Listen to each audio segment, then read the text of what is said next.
What's up mga posing, tamang linis muna tayo dyan, sabay papogi. Maya maya, dumating na rin ang unang customer natin. Kinausap ko muna siya at paper paid ang pinag-usapan namin. At yun, naka-textured side part pala yung gusto na idol. Yun, pangalawang customer na natin. Kinausap ko na rin siya at burst paid ang pinag-usapan namin. Kaya yun satisfied customer na naman si Bossing. Pagkatapos niyan, biglang buhos ang ulan.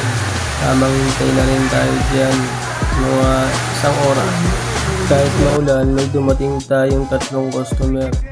May taker paid pala ang pinag-usapan namin na idol. Naka-texture French yung ibabaw. Sinunod ko rin dyan yung tropa niya. Tamang consult muna tayo dyan sa book niya. At low taper paid yung napag-usapan namin na konting bawas nilang taas. Kaya yun tamang linis na rin tayo dyan. Sinunod ko naman ito si Bossing, yung customer natin. Low drop paid pala ginupit ko dyan. At yun hindi ko na pinapakita kung paano ang proseso ng pagupit kasi haba yung video. At tapos niyan at ito naman si Bossing, haba na ng buhok, parang galing gubat sabay peace bomb lang tayo dyan sa mga customer natin. Maraming salamat. Ito na pala yung resulta, low taper French. Sobrang satisfied ng ating customer dyan. Sinunod ko na rin dyan pala si Bossing at sabay ko usap, low taper paid pala gusto niya. At boom, napakaangas. Konting bawas lang pala yung taas dyan. Maya maya, dumating na rin to galing school si pare. Tamang kausap lang at lupid yung pinag-usapan namin. At yan, napakaangas. Kung gusto mo ng mga ganitong video, comment mo naman kung taga saan ka para malaman ko kung saan naabot itong video. Maraming salamat.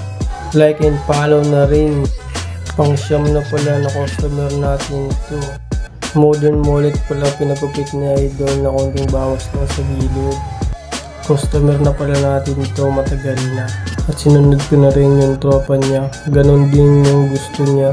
Hindi na ako dyan babawas sa likod dahil galing taper papuntang mullet. Pero mauulit. Sinunod ko na rin dyan si Chad. Low taper pa lang gusto niya at kunting bawas lang sa taas. At yan ang kinalabasan. Napakaangas. Tiwala lang kayo palagi sa barbero nyo at kausapin nyo ng maayos para maganda yung resulta. At sinunod ko na rin yan ni sa tropa. Mid taper blowout pa lang gusto niya at yun. Trim lang daw yung taas niya kaya ganyan yung resulta mga pa. Bali last customer ko na to pala si pare. Bagat, biglang buhos ang ulan at sakto magsasara na tayo. Maraming salamat pala sa panunood. Peace out.